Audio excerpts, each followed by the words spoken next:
Parece que cada año, alrededor de las fiestas de Navidad, ateos y cristianos por igual nos dicen que la Navidad es en realidad una fiesta pagana. Los cristianos que afirman esto lo hacen infundiendo temor a través de argumentos ilógicos acerca de cómo la Biblia prohíbe decorar un pino, porque significa que te estás inclinando ante un ídolo pagano. No hace falta ser muy inteligentes para darse cuenta de lo ridícula que es esa afirmación, y nos ocuparemos de la lógica y la historicidad de esas afirmaciones más adelante en esta serie. Pero antes de llegar a ese punto, primero deberíamos ver si la Biblia apoya sus afirmaciones. El pasaje más popular que se cita es Jeremías 10 del 2 al 4. Así dice el Señor: no sigan el ejemplo de otras naciones, ni se dejen asustar por las señales del cielo, como esas naciones lo hacen. La religión de esos pueblos no vale nada.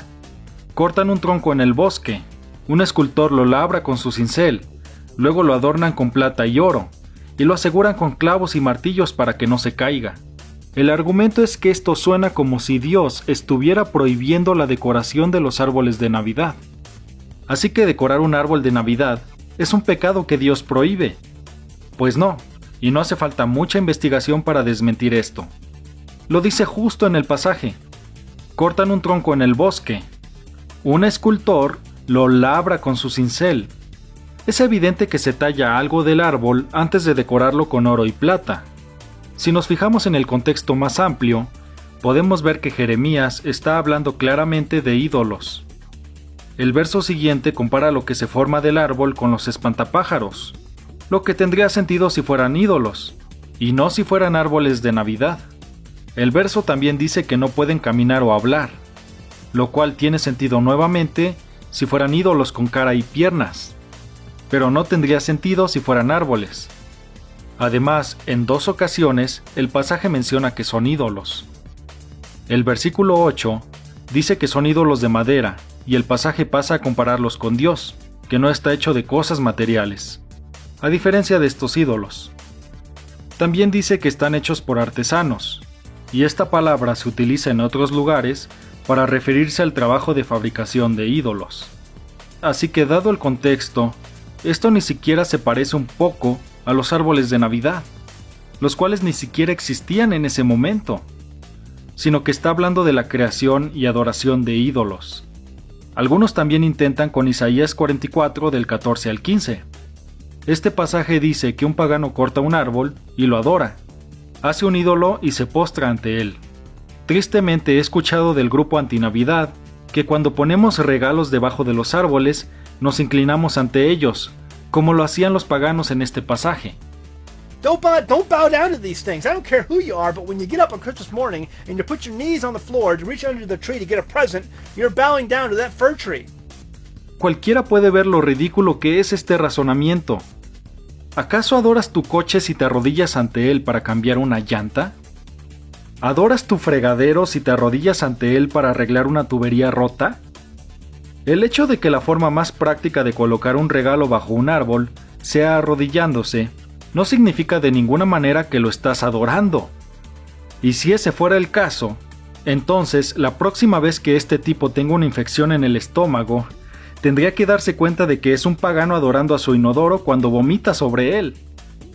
Si es ridículo suponer que se está adorando un inodoro solo por estar de rodillas ante él, entonces debería darse cuenta de lo ridículo que es asumir que estamos adorando un árbol solo porque estamos colocando un regalo debajo de él. Volviendo a este pasaje, debería ser obvio que no se trata de árboles de Navidad, si se lee el texto. Isaías dice que el pagano quema la madera y utiliza una parte de ella para hacer un ídolo, ante el cual se inclina. Obviamente no se trata de un árbol de Navidad ni nada parecido. Es un ídolo que ha sido tallado de madera. Y bueno, ¿qué pasa con Jeremías 3:13? El versículo está condenando a los pecadores por esparcir sus favores debajo de todo árbol frondoso. ¿No suena como si la gente pusiera regalos bajo los árboles? Bueno, de nuevo no. Este versículo está hablando sobre inclinarse ante los ídolos, que típicamente estaban debajo de los árboles por la simple razón de que el antiguo Israel era una zona muy calurosa, y normalmente se ponían los ídolos debajo de los árboles para que la gente pudiera adorarlos bajo la sombra. además hay que ser muy ingenuo para llegar a la conclusión de que los favores debajo de los árboles frondosos son equivalentes a colocar regalos para los demás debajo de un pino. Los que están en contra de la Navidad buscan cualquier cosa remotamente similar y la utilizan para llegar a la conclusión de que las tradiciones inofensivas de la Navidad son de alguna manera un pecado para Dios. Me encantaría que algún cristiano antinavidad me explicara por qué es pecado decorar un pino en mi sala. ¿Qué ley moral estoy quebrantando? Solo porque algunos paganos en algún lugar hayan usado algo similar en una de sus prácticas, no significa que eso es lo que estamos haciendo.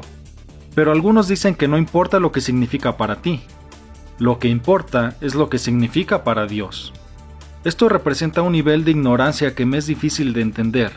Así que aclaremos esto. Cuando alguien dice, no importa si piensas que las tradiciones navideñas son inofensivas, ellas son ofensivas para Dios. Ellos básicamente dicen que Dios es tan inseguro que si un pagano, en algún lugar del planeta, usa un objeto que Dios hizo como parte de su culto, los cristianos deben huir para siempre de ese objeto porque fue manchado para siempre y nunca podrá ser usado para bien. ¿Es eso lo que nos están diciendo? En primer lugar, ¿cómo saben que hoy día eso significa algo malo para Dios? ¿Acaso Dios bajó y habló con ellos directamente y les dijo cuán ofensivos son nuestros pinos de Navidad? ¿Qué ley moral se está infringiendo? ¿Cómo es que el acto de decorarlo fomenta el pecado? Y recordemos quién hizo los árboles para empezar. Solo porque Satanás puede torcer y corromper algo, eso no significa que para Dios ese algo queda manchado para siempre y no tenga otro propósito o otro significado. Los que se oponen a las fiestas viven con miedo y le dan demasiado poder a Satanás. Lo que algo significa para un pagano no es necesariamente lo que significa para Dios o para nosotros. Recordemos lo que Pablo dijo en 1 Corintios 8, cuando algunos cristianos estaban preocupados cuando tenían que abstenerse de comer ciertas cosas porque eran dedicadas o sacrificadas a los ídolos. Por tanto, en cuanto a comer de lo sacrificado a los ídolos, sabemos que un ídolo no es nada en el mundo, y que no hay sino un solo Dios, porque aunque hay algunos llamados dioses, ya sea en el cielo o en la tierra, como por cierto hay muchos dioses y muchos señores, sin embargo, para nosotros hay un solo Dios, el Padre, de quien proceden todas las cosas, y nosotros somos para Él, y un Señor, Jesucristo, por quien son todas las cosas y por medio del cual existimos nosotros. Este pasaje nos recuerda que solo porque algo se ofrezca a un supuesto Dios, no significa que tenga algún poder real. Dios creó todo para bien, y el hecho de que alguien intente corromper un árbol o la carne, no significa que haya tenido éxito. Recuerda que Dios hizo los pinos, el muérdago, el conejo, el huevo, y muchas otras cosas que los paganos posiblemente han usado en sus ceremonias de adoración. Solo porque signifique algo para el pagano, eso no quiere decir que signifique lo mismo para Dios. Algunos tratan de sugerir que porque la Biblia no ordena específicamente la celebración del nacimiento del Mesías, entonces no debemos hacerlo de todos modos. Bueno, qué lástima, porque la Biblia no dice que conduzcamos coches, hablemos español o veamos videos en internet, pero eso no parece detener a la mayoría de la gente. Si realmente piensas que solo puedes hacer las cosas que la Biblia menciona específicamente, entonces espero que vivas como un antiguo judío y renuncies a toda la tecnología moderna. Así que buena suerte lidiando con las enfermedades y la higiene personal. Otro mal argumento es que como nuestra sociedad ha convertido la Navidad en una fiesta tan materialista, entonces debe ser satánica y hay que evitarla. Pero eso no tiene sentido. Solo porque gente pecaminosa ha corrompido una festividad, eso no significa que debemos abandonarla completamente. La gente ha corrompido el sexo, la ropa, la comida, el dinero, el matrimonio y muchas otras cosas. ¿Debemos también abandonarlas? ¿O solo las versiones pervertidas de ellas? En 1 Corintios escuchamos que Pablo tiene que corregir a la iglesia de Corinto en cuanto a la cena del Señor, porque se ha convertido en un banquete de glotones. Sin embargo, Pablo no dice que ya nadie puede celebrar la cena del Señor, porque ellos la arruinaron. Eso sería absurdo. Así que solo porque algunas personas han convertido la Navidad en una fiesta materialista y han perdido su verdadero significado, no significa que debemos tirar el grano con la paja. Podemos usar este tiempo para recordar el nacimiento de nuestro Salvador, así como fue la intención original. Así que no hay nada en la Biblia que prohíba la Navidad o cualquier tradición navideña. Un poco de investigación revela que a Dios le importa más nuestro carácter moral y el cómo tratemos a los demás que el hecho de decorar o no un pino e intercambiar regalos una vez al año. Se necesita un poco más que mirar pasajes y escoger vagas similitudes para condenar tradiciones inofensivas. Si te interesan estos temas, te invito a suscribirte a mi canal y a echarle un ojo a los libros que está traduciendo al español la editorial Publicaciones Querigma. Muchos de los libros mencionados aquí han sido traducidos por ellos y están haciendo un gran trabajo proveyendo recursos en nuestro idioma sobre teología, filosofía y apologética cristiana.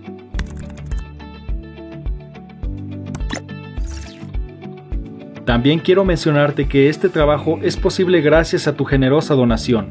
Si quieres apoyar este ministerio y los videos que hacemos, puedes hacernos una donación en PayPal o en Patreon.